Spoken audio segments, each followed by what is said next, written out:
Hello beautiful people, welcome back to my channel once again with another new vlog. So guys, in this vlog we are going to discuss regarding tumor markers, and it's all about your tumor markers, different types of tumor markers. So let's get started. Before that, I would like to request you, please like, share and subscribe to my channel. Keep supporting me and let's get moved to our today's vlog. So guys, in this video we are going to discuss regarding all types of tumor markers. Actually, we should know what do you mean by tumor marker. As you can see, tumor markers, they are substances that are synthesized and released by cancer cells or made by other tissue in response to the presence of cancer cells. So they are like markers. Okay, these tumor markers can be benign and malignant also. Okay, benign is not, it will not give you any kind of harm, but malignant, they will causing you the carcinomic agent, that is cancer cells. So in this, what happened, the normal cells of our body, they will be keep on growing too much. They will not grow in a normal stage, but they will grow too much than the normal, that is more multiplication and dividing of the cells will occur.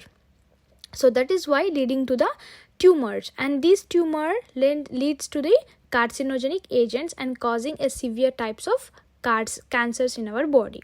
Okay, so here as you can see, these markers may be present in the blood, in other body fluids, on cells or within cells. So clinically relevant tumor markers must have high disease sensitivity and specificity, and levels should reflect the status of the disease process. These analytes are typically examined by some form of immunoassay. So why these different kinds of tumor markers are producing? There will be some specificity and some sensitivity in our body fluids, cells or within the cell. So to find out these kind of sensitivity in our body, we have different kinds of immunoassay, different kinds of analytes which we can examine, and we will come to know what kind of tumor markers they are.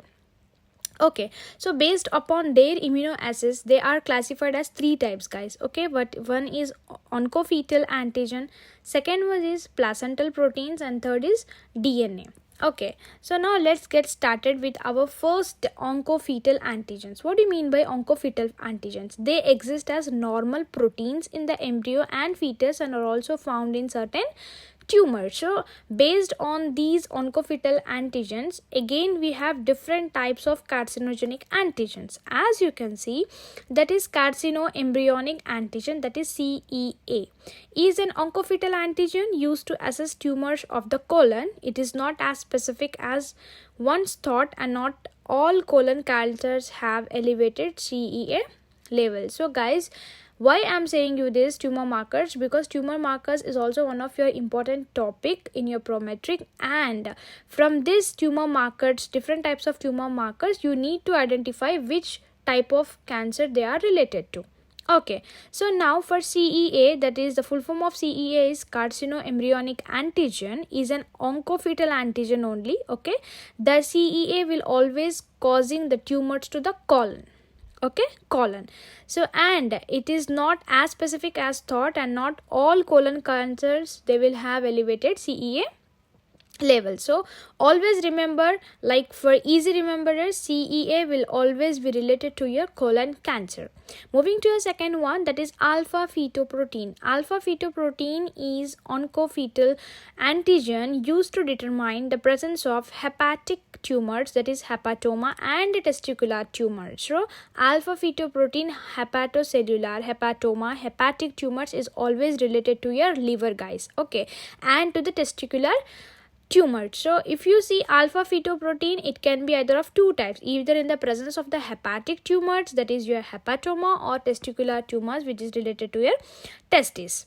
Okay, moving to the third one, that is carbohydrate associated antigen. Many of you guys have seen many of the tests like CA125, CA19, CA15.3. So these are the different types of carcinomic, that is tumor markers only. So because of some of the up and downs in their hormonal levels or in their dividing of the cells, they are getting different kinds of tests done, and these tests are done to detect which type of cancer the person is having.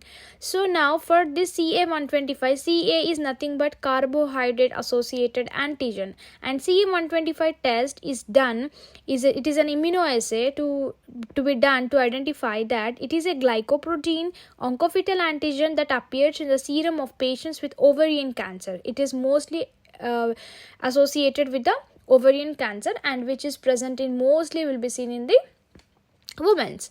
So yeah, CA125 is done for the ovarian cancer. Now CA19, that is carbohydrate associated antigen 19, is another glycoprotein oncofetal antigen associated with gastrointestinal tumor.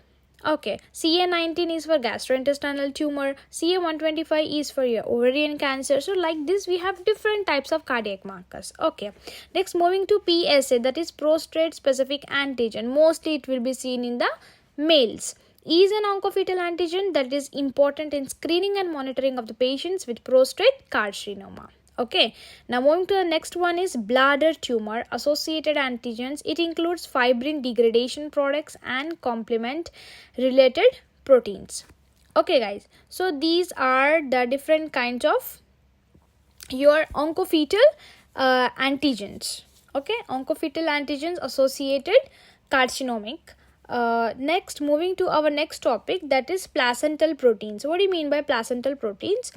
They are synthesized by placental trophoblast and certain tumors of trophoblast. First is chorion gonadotrophin.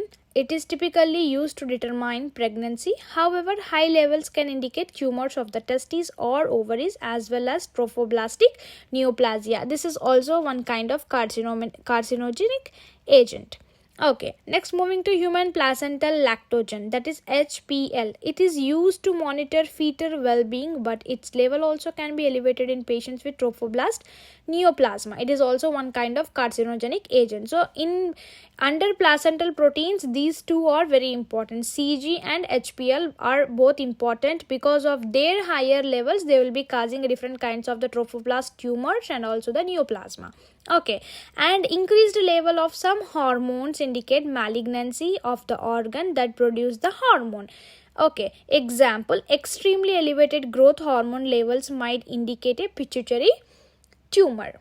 Okay, so whatever it may be, if the cells are dividing more than the normal level, they will be known as, based upon their biopsy reports, based upon their test done, they are designated as malignant or benign tumors. Benign tumors are nothing guys, it can be removed or it will not give any kind of harm to your body. But coming to the malignancy is the dead end for it having 100% chance of the carcinogenic cells that leading to a cancer.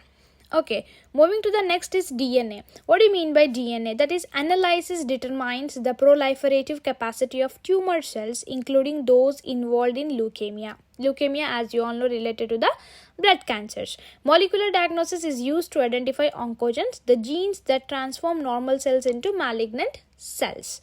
Okay, so this is regarding your DNA. So now tumor markers, you have learned regarding the tumor markers. What are the different kinds of tumor markers and what are the different types of cancer they are causing. So tumor markers also an important topic guys. This is the concise topic I am telling you, because just to remember for your prometric examination, I am giving you only important topics to prepare in a concise one, so that you can easily understand and you can easily pass out your exam. Okay, this is my only intention, and I will be coming with more topics related to your all prometric and different kinds of diagnostics test also. So I hope you like this video. Thank you guys. Thank you so much. See you in the next vlog.